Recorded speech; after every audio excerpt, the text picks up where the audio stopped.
Hi, this is Larry Hall up in Brainerd, Minnesota. You know, for years I've been doing smoked meats and fish and turkeys and hams and everything else in my smoker. But people have asked me, say, Larry, I want to get into learning how to do some of this stuff. And I've even showed some people at work.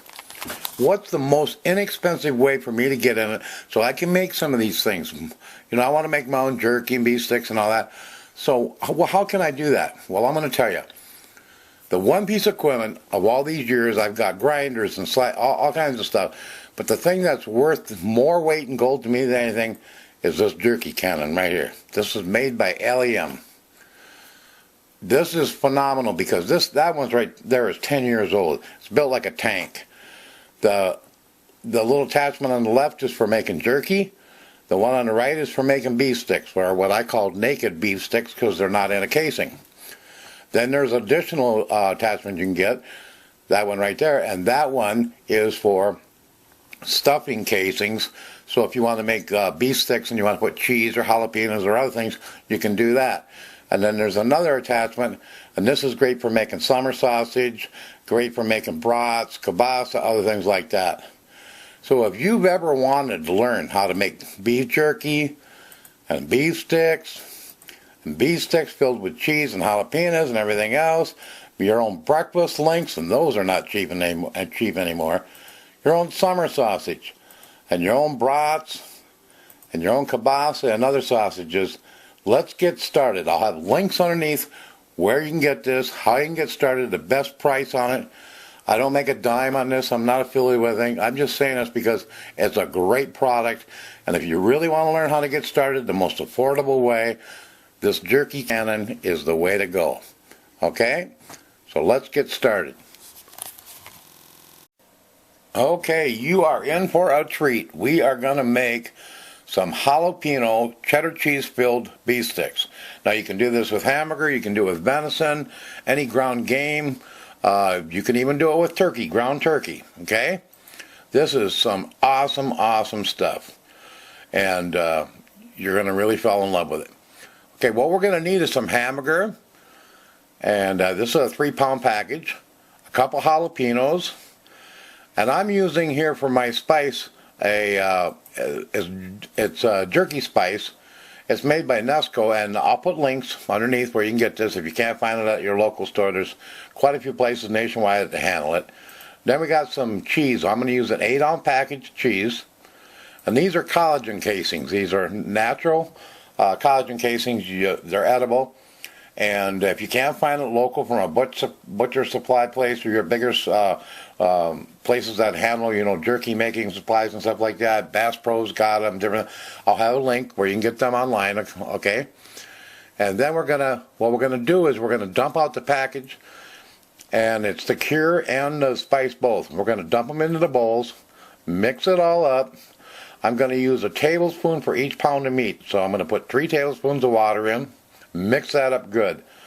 I'm going to dump that on this burger. I'm going to break that burger up so it's laying out. And then I'm going to dump this whole solution on top of it. And of course there's going to be some left in the bowl. Take a hunk of the hamburger or venison or whatever it is and scrape out all them goodies that are left, okay? And mix that up good now. Now once you get that mixed up good, we're going to do the jalapenos. Now you can take a couple of the jalapenos, you want to cut them open. If you want it hot, leave the seeds and the membrane in. If you don't, trim it out. Here I got a little slap chop. I'm going to cheat and dice mine up, okay? Flatten out your burger a little bit and spread that out on there. Now mix that up good. Now really flatten out the burger so we can put on the cheese. Okay? We're going to put the cheese all over it. Now gently fold this in. We want to keep the integrity of that cheese, okay? Now you're going to get your jerky cannon out, or if you have some other way of doing it, and we're going to take that end off, and we're going to make little long logs out of that meat so it will fit down in there. And then you kind of shake it down as you drop it in the end, okay? Then we're going to put the end on. And we're going to pump it up a little bit. Now this is the collagen casing, which pulls out like an accordion. And you can see me sliding it on. I'm sliding it on. I'll put as much as I can get on that tube, and then I'll just snip it off with little scissors or something. Then I'm going to pump the back of the till a little bit protrudes. See that little meat sticking out? Okay, now I'm going to hold now the air's all out of it. Now I'm going to hold the very tip as I pump. Just nice steady strokes. Don't try to do it real hard, just nice steady strokes. It'll come out fine until you've used up. When you get to the very end, hit this release button in the back there. That'll release that pressure, and then you can you're done with that one. There's the first one done. Now we're going to do the same process over. We're going to feed some more of that collagen casing on until no more will fit on the tube. Trim it off, hold the end of it, and pump it. Once we've got it all done, there it is all done. We're going to take it. Oh, you see a little bit of that's left in the end of that fitting.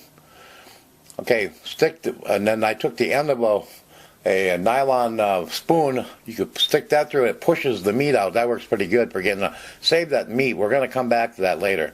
That little bit of extra meat that didn't get used in the casings.